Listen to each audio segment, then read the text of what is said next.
মায়েদের 7টি অভ্যাস সন্তানের ভবিষ্যৎ নষ্ট করে দিতে পারে। আমরা সবাই চাই আমাদের সন্তান সফল, আত্মবিশ্বাসী এবং সুখী হোক, কিন্তু মনের অজান্তেই এমন কিছু কাজ করে ফেলি যা সন্তানের মানসিক বিকাশ এবং ভবিষ্যৎকে নষ্ট করে দিতে পারে। আজকে আমি এমন 7টি অভ্যাসের কথা বলবো যা এড়িয়ে চলা ভীষণ জরুরি। 1 নম্বর, সন্তানকে সবসময় নিয়ন্ত্রণে রাখার চেষ্টা করা। অনেক মায়েরা মনে করেন সন্তানকে সবসময় নিয়ন্ত্রণে রাখা, নিজের মতো করে চালানোই সঠিক সিদ্ধান্ত।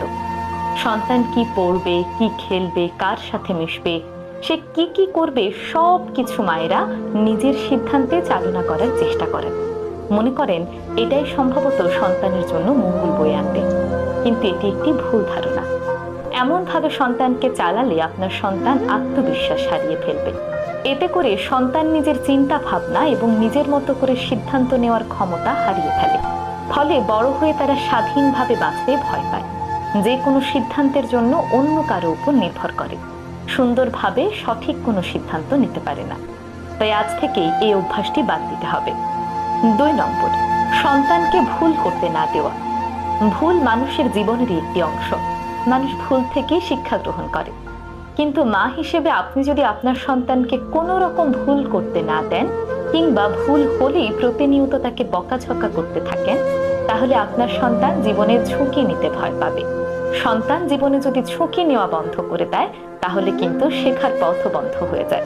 ঝুঁকি নেওয়ার মাধ্যমেও কিন্তু তারা নিত্য নতুন অনেক কিছু শিখতে পারে। ভুল হলেই যদি আপনি তাকে বকাঝকা করতে থাকেন, তাহলে একটা সময় পর সে ব্যর্থতাকে ভয় পেতে শুরু করবে, এবং বড় হলেও ব্যর্থতার কারণে তার মধ্যে এক ধরনের মানসিক অবসাদ তৈরি হবে। তাই সন্তানকে প্রতিনিয়ত ভুল থেকে বাঁচিয়ে রাখা কিংবা ভুল হলে বকাঝকা করা থেকে বিরত থাকতে হবে, বরং তাকে ভুল থেকে কিভাবে শিক্ষা গ্রহণ করতে হয় তা শেখাতে হবে। 3 নম্বর, সন্তানকে অতিরিক্ত প্রশ্রয় দেওয়া। মায়ের আদর সোহাগ সন্তানের শক্তি, কিন্তু সীমাহীন প্রশ্রয় দিলে আপনার সন্তানের জন্য তা ক্ষতির কারণ হয়ে দাঁড়াবে। চাওয়ার আগেই তার সামনে সবকিছু এনে হাজির করে দেওয়া, তার সব ইচ্ছে মুহূর্তের মধ্যে পূরণ করে দেওয়া, এই জিনিসগুলো তার মধ্য থেকে দায়িত্ববোধ ধীরে ধীরে কমিয়ে ফেলে। শিশুরা ধৈর্য হারিয়ে ফেলে। তাছাড়া ভবিষ্যতে কোনো কিছু না পেলে অল্পতেই তারা হতাশ হয়ে পড়ে। এক কথায়, আপনি যখন আপনার সন্তানকে অতিরিক্ত প্রশ্রয় দিয়ে সব কিছু মুহূর্তেই তার চোখের সামনে হাজির করে দেন, তখন তার ভবিষ্যতের জন্য কঠিন একটি সময় রেখে যাচ্ছেন। তার ভবিষ্যতের জন্য আপনি তাকে প্রস্তুত করে যাচ্ছেন না। তাই সন্তানকে কখনোই প্রয়োজনের অতিরিক্ত প্রশ্রয় দেবেন না। 4 নম্বর, সন্তানকে বারবার অন্যের সঙ্গে তুলনা করা। আমাদের দেশে একটি প্রবণতা রয়েছে, মা বাবা সবসময় সন্তানকে পাশের বাসার আরেকজনের সন্তানের সঙ্গে তুলনা করেন। দেখো তোমার বন্ধু কত ভালো রেজাল্ট করেছে, দেখো তোমার বন্ধু চিত্রাঙ্কনে কত ভালো পুরস্কার নিয়ে এসেছে, দেখো তোমার বন্ধু এই করেছে, ওই করেছে, তুমি তো কিছুই পারোনি। এই ধরনের কথাবার্তা আপনার সন্তানকে জীবনের সামনে এগিয়ে নিতে তো সাহায্য করেই না, বরং তাদেরকে হীনমন্য করে তোলে। তারা ভাবতে শুরু করে তারা কোনো কিছুতেই যথেষ্ট নয়, তারা কখনোই ভালো করতে পারবে না। এই জিনিসগুলো ধীরে ধীরে তাদের মনের ভেতর থেকে আত্মবিশ্বাসকে একেবারেই নষ্ট করে ফেলে।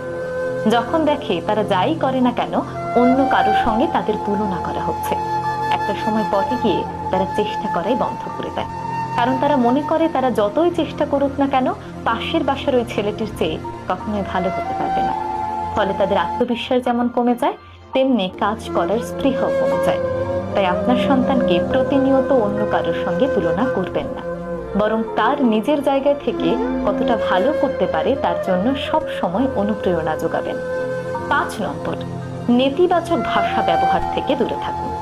সন্তানকে যদি আপনি সব সময় নেতিবাচক কথা বলেন, বকাঝকা করেন, খারাপ ব্যবহার করেন, তাকে ছোট হিসেবে উপস্থাপন করেন, তাহলে তার মনের ভেতর থেকে আত্মবিশ্বাস কমে যায়।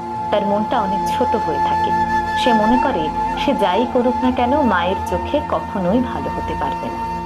আপনার এই ব্যবহার ভবিষ্যতে তার মধ্যে রূঢ় মানসিকতার সৃষ্টি করে, এবং আপনার এই ব্যবহার তার নিজের মনের মধ্যে যেমন গেঁথে যায়, ভবিষ্যতে ঠিক অন্য মানুষের সঙ্গে সে এই একই আচরণ করে। কারো সঙ্গে সুন্দরভাবে নিজেকে উপস্থাপন করতে পারে না, বরং এই রূঢ় ভাষাকেই তারা স্বাভাবিক মনে করতে শুরু করে। সন্তানের মতামতকে অগ্রাহ্য করা। কিংবা না শোনা। সন্তান অনেক সময় অনেক মতামত দেয়, অনেক সময় মায়েরা তাদের সেই মতামতকে কোনো রকম গুরুত্বই দেন না। আমি বলছি না সন্তানের দেওয়া সকল মতামত আপনাকে মেনে চলতে হবে, বরং সন্তান যখন কোনো মতামত দিচ্ছে, কোনো কথা বলছে, মন দিয়ে তার সেই কথা শুনুন।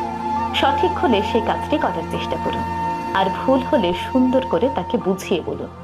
কিন্তু কখনোই সন্তানের কথাকে অগ্রাহ্য করবেন না।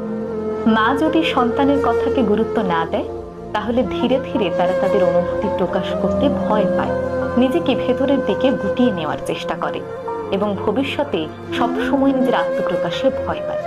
এই ধরনের শিশুরা সুন্দর করে গুছিয়ে অন্যের সামনে নিজেকে কখনোই উপস্থাপন করতে পারে না। 7 নম্বর, সন্তানকে যা শেখান তা নিজে মেনে না চলা। আপনি আপনার সন্তানকে যা শেখাবেন নিজেও তা মেনে চলার চেষ্টা করবেন, কারণ সন্তান শুনে যতটা শেখে তার চেয়েও বেশি আপনার কাজ দেখে শেখে। আপনি যদি সন্তানকে সততার শিক্ষা দেন, তাহলে নিজেও সৎ থাকার চেষ্টা করবেন। তাহলেই দেখবেন আপনার সন্তান সৎ মানসিকতা নিয়ে বড় হবে, কারণ সে আপনার কথার চেয়েও আপনার কাজে বেশি বিশ্বাসী। সব কথার শেষ কথা হলো, মাই একজন শিশুর জীবনের প্রথম শিক্ষক। তাই মায়ের আচরণের উপর অনেকটাই নির্ভর করে শিশু ভবিষ্যতে কেমন জীবন নিয়ে গড়ে উঠবে। সঠিক অভ্যাস দিয়ে সন্তানকে গড়ে তুললে সন্তান ভবিষ্যতে যেমন সফল হবে, তেমনি আত্মবিশ্বাস এবং বাবার 6টি অভ্যাস যে কোনো সন্তানের ভবিষ্যৎ নষ্ট করে দিতে পারে। চলুন দেখে নেই সেই 6টি অভ্যাস কি কি, যেন একজন বাবা হিসেবে আপনিও এই 6টি অভ্যাস সম্পর্কে সতর্ক থাকতে পারেন। 1 নম্বর, শুধুমাত্র অর্থ উপার্জন করাকে নিজের একমাত্র দায়িত্ব ভাবা। বেশিরভাগ বাবারাই পরিবারের জন্য অর্থ উপার্জন করাকেই নিজের একমাত্র দায়িত্ব ভাবেন, কিন্তু সন্তানের সঙ্গে সময় কাটানো, তার সঙ্গে বন্ধুত্বপূর্ণ সম্পর্ক গড়ে তোলাও কিন্তু বাবার অন্যতম দায়িত্ব। 2 নম্বর, সন্তান পালন শুধুমাত্র মায়ের দায়িত্ব এটা ভাবা। অনেক বাবারাই সন্তান পালনে কোনো দায়িত্ব পালন করতে চান না। যেই বাবারা সন্তান পালনে কোনো রকম দায়িত্ব পালন করেন না, সেই সন্তানরা বাবাকে দূরে দূরে ভাবতে শেখে। এতে করে বাবার সঙ্গে সন্তানের মানসিক দূরত্ব সৃষ্টি হয়, যা তার ভবিষ্যতের জন্য হুমকি স্বরূপ। 3 নম্বর, সন্তানকে সময় না দিয়ে সব সময় কাজে ব্যস্ত থাকা। অনেক সময় বাবারা অফিস থেকে ফিরে মোবাইল, ইন্টারনেট কিংবা টিভির রিমোটটা হাতে নিয়ে বিছানায় নিজের শরীরটা একটু এলিয়ে দেন, কারণ অফিস থেকে ফিরে স্বাভাবিকভাবেই সব বাবারাই ভীষণ ক্লান্ত থাকেন। তবে আপনি যদি আপনার সন্তানের সঙ্গে কথা বলার অভ্যাস করে না তোলেন, তাহলে সে কিন্তু আপনার সাথে মিশতে কিংবা কথা বলতে ভয় পাবে, আর এই কথা বলার ভীতি থেকেই আপনার এবং আপনার সন্তানের মধ্যে দূরত্ব সৃষ্টি হবে এবং সম্পর্কে টানাপোড়েন সৃষ্টি হয়। তাই অনেক সময় দেখা যায় মায়ের সঙ্গে ছেলেরা যেমন খোলাখুলি কথা বলতে পারে, মনের কথা বলতে পারে, বাবার সঙ্গে সেই কথাটা বলতে গিয়েও তারা দ্বিধাবোধ করেন। তাই ক্লান্ত থাকলেও যেহেতু সন্তান আপনারই, তাই সন্তানকে অল্প হলেও সময় দিন। 4 নম্বর, সন্তানের সঙ্গে বন্ধুর মতো না মেশা। আপনার সন্তান যেন সহজেই আপনার সঙ্গে বন্ধুর মতো খোলাখুলি কথা বলার পরিবেশ পায়, সেই ব্যাপারটি নিশ্চিত করা ভীষণই জরুরি।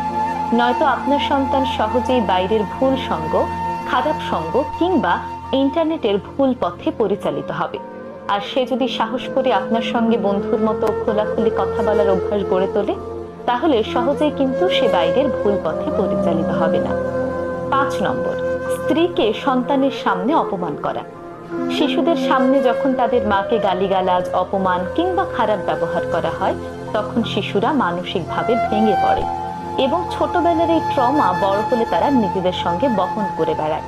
তাদের মধ্যে এক ধরনের অসম্মান